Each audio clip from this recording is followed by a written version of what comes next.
Hi friends, and welcome to the channel. My name is Ryan Abair, and this is where I share my insights. And today I'm talking about the state of being, the state of affairs, and the state of union, or the state of the union. It's a play on words. And I'm not going to be talking about the state of mind, although that's part of the state of being. The state of mind is a little bit different. And so I want to start first with the state of affairs. What is your current state of affairs? That is what many of us call my life. But that is not your life. That is your estate. Your life is your estate, or your state of affairs. And this includes your actions, your traits, all the stuff you own, the things you leave behind. It's your recorded history if you have a social media account, or if you have lots of journals like I do, calendars, any kind of tangible evidence that you were here. That's your state of affairs. And that is etched in stone. It's done. It will vanish over time. But the state of affairs is unchangeable. Which is weird because a lot of us are going around trying to change the state of our affairs, in the hopes that it would change our state of being. Now, your state of being is more of who you are. So you have what I'm calling in this meditation more or less of who you are. Both of these concepts are you. You are more and less. But I want you to think of the state of the affairs as the tail of a comet. It's what lingers after the head cuts through. A little bit of evidence that you were there, but it doesn't really give you the presence, right? If you've ever felt, if you've ever sort of, you have heirlooms, or like this clock over here was my grandfather's, that's just a reminder that he was here in physical form. But he is always here in physical form. That's just a little evidence of him, a trace, an essence. And so what we do is we try to rearrange our state of affairs in hopes that we will be able to have this wonderful state of being. But what I've come to understand is that the state of affairs is really just the past. It's done. By the time you notice your state of affairs, it's already been etched out. And so misery is trying to fool with the state of affairs to fix the state of being. But the state of being is not broken. The state of being is always there. It just seems to buzz with a certain diminishment in some people. It's interesting that I would use the word buzz, because existence itself has a slight hum. Being simply means buzzing. You can, if you just sit with yourself for a while, you can sense, you feel that you are here. There's a slight, I don't want to call it pain, but there's a feeling of being. And it's a buzz, it's a hum. And it kind of goes hummina, hummina, hummina, or buzz, or That's the vibration of being. and we overlook this buzz. Now, this buzz can be enhanced with drugs and alcohol. That's why we call it, you have a buzz. When you start paying attention to the buzz, to the hum, to the zing of being, you realize it's just puttering about. It's just kind of, it hasn't been active yet. When you start just getting in touch with this hum of being, it begins to buzz with a more refined enthusiasm. An unreasonable bliss comes from being. And some people have learned to, what they call, increase their frequency. Have you heard manifestation gurus talk about increasing your frequency? That's what that is. It's just feeling the contentment of being. And it's just going within and just feeling your feelings. Even if you have negative feelings, there's something about noticing the inner realm of the human. That's your state of being. And for many of us, our state of being is covered by a state of mind. A state of mind which is very chatty and circular and stupid. It's just constant thinking. So I'm tossing the state of mind out of this because maybe some of you are beyond the state of mind. And into the state of being, you will discover a froth that begins to bubble and bubble and zing and humming. It's just this wonderful excitement of being, and it grows. It grows. And so what you realize as you kind of experience this, what's called the growth of the spirit, you realize the state of affairs is a 3D printout of the state of being. And you were wrong. You were wrong in trying to fix the state of affairs, because the state of affairs is already fixed. It's done. It was carved out by a seemingly previous state of being. And this is where the image of the comet comes in. There is this feeling of being a human that has a head and a tail, or a top and a bottom, or a high and a low. Like your physical form is less of you, but still you. And your highest form is the head of you, still more of you. It's hard to put this into words, of course, because I'm trying to get you into a conceptualist realm, but I'm using concepts. And the leading edge of who you are is the buzz of being. And as that begins to burn hotter, as you sort of put your attention simply on the awareness and spaciousness of being, you realize that is the laser that is like a laser printer that is cutting out the state of affairs. So if your state of affairs, as you've deemed them to be sort of shitty or not so good, or I don't like this, well, you're going to have to live out your karma, okay? Your karma is you're doing according to your level of consciousness, according to your level of being, according to your level of hum and zing and frequency. I'm talking about your abstractness, feelings, energy, hum. I'm talking about things we can't see, taste, smell, touch, or hear, but we merely feel them on a very deep, intuitive gut level.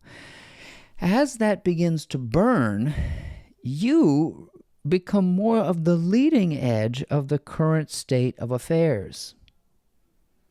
Now, what's interesting is that everything happens in the present moment. So this is a simultaneous kind of thing, which is hard to describe because it makes it sound like one's ahead of the other. It's an illusion that your highest self is ahead of you, literally way out. And the reality of the physical form is the trail. Like the body and the mind is slow on the uptake, and the uptake is pure being. That's what a bright future is. Just like white, like my shirt, just white, bright, buzzy, zingy. It's abstract. If you put a literal thing in your imagination, that becomes contaminated. It becomes encumbered with an image. This is an imageless edge. This is an abstraction that leads and carves and prints out a 3D world for you. And you just had it backwards. You were trying to fix the past. Anything you're trying to do is to fix the past. And if you spend time buzzing in the centeredness of being, you can accept that the karma that you're living now, your current conditions, your current state of affairs, you can bless them because you carved it out based on the state of being. As the state of being rises, as your frequency rises, as your unreasonable bliss, contentment, equanimity, silliness, okay with everything, as that begins to zing, the comet rises. That will begin to carve out new states of affair based on your depth. And so you get all these goodies. So a lot of us are too concerned with the current state of affairs rather than the leading edge of being, which is on the cusp of the present moment. It's hardly noticeable, but you've got to be quiet to burn that hot. You got to be still to burn that hot. And then contentment, equanimity, peace, fearlessness, blissfulness become your state of being. That's leading the way. Carving out a really cool state of affairs, things to go, wow, that's cool, that's neat, what a surprise. That's what's called a life that takes off. The laser printer starts to carve out it gets faster and more intense and starts billowing out all kinds of abundance and fun and unusual surprises that you like now. So you prefer to be on the cusp of reality, not into the current state of affairs. That's good. But the bliss is in this unknowing, this abstraction that I'm trying to describe. But the minute I describe it, it becomes a tangible. And then these things unify. The state of being unifies with the state of affairs, and that is the state of the union. I'm using it because of, it's a political thing. The president gives the State of the Union. This is the state of unification, where you're okay with it. You can live out your karma because you're carving it out with love. You're carving it out with bliss. You're carving it out with ease. You're carving it out with focus on the inner being. The current state of affairs is secondary to the primary state of being.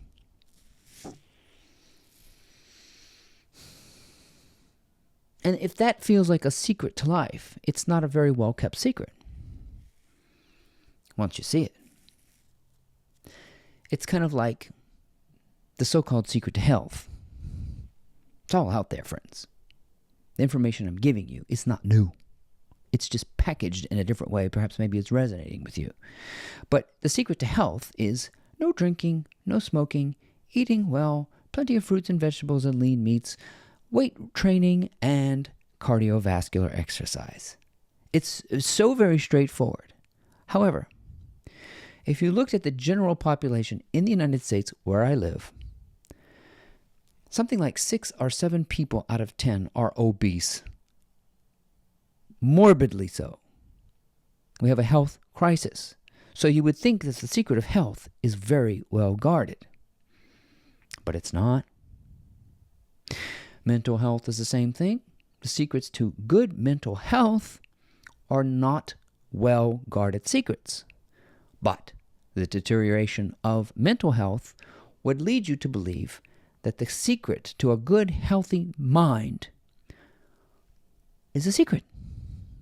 But mental health experts understand getting outdoors, moving, spending time in nature, getting away from the phone, that sort of thing, spending time with people and animals and pets. There's all sorts of secrets about a healthy mind. And then that leaves me with spiritual formation. That is also not a well-guarded secret. Bookshelves full of information about the formation and growth of the buzz, of the spirit, of this abstraction, the conceptualist part of yourself, the background, which turns background into foreground and foreground into background, the essence of who you are, the disappearance of the separate self, the falling in unconditional love with yourself and others, where self and other vanish in a realm it's hard to point to. Hard to talk about. So the secrets to the spirit are also not guarded. So then you realize whatever is out there hiding, whatever I'm trying to seek after, is so flagrantly available to me. It makes it sound like people like Ryan Hebert are involved in some kind of conspiracy theory, that we're withholding things, the secrets to life, which are no secret at all. I just can't give it to you in pill form. I can't give you the magic bullet.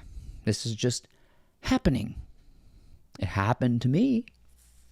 I fell into good health.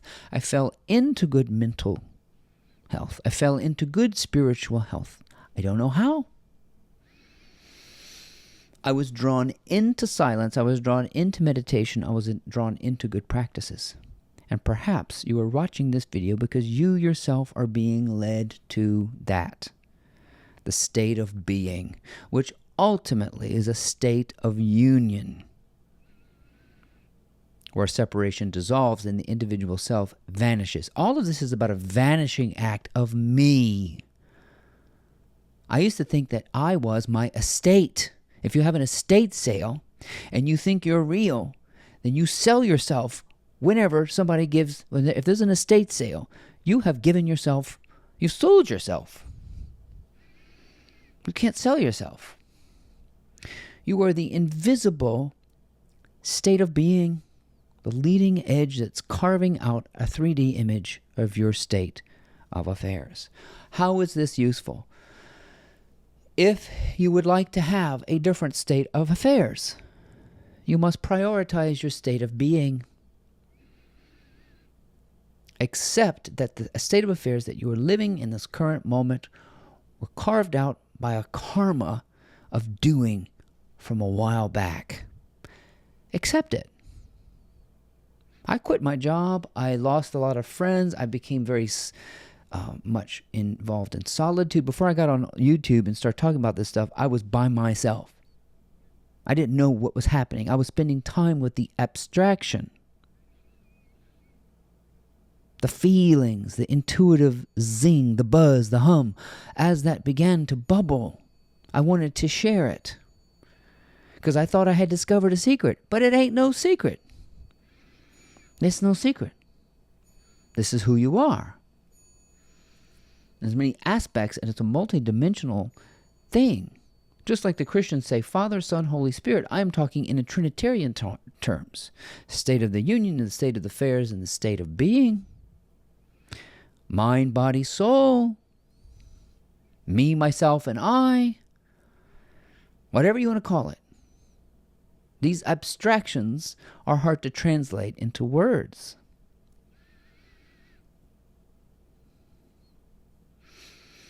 But you are on the cusp, the leading edge, the laser that is carving out your current state of affairs.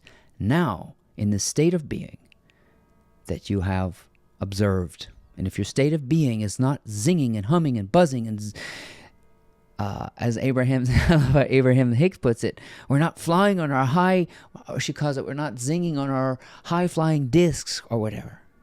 That's what she's talking about. Just bubbling with excitement to be an unreasonable bliss That has nothing to do with the cause of my, it has nothing to do with my circumstances. Now, it's my circumstances to come, the leading edge, the zing, the hum, the fire, the detonation point, the cusp, the leading edge. A fire, burning on fire with being. That's what carves out your state of affairs. I hope that these things have made you think about your current state of affairs, your state of being, and ultimately your state of union. My name is Ryan Hebert. If you enjoyed these insights, I would highly encourage you to check out my blog. It's called mymorningmotivator.com. And we'll see you next time.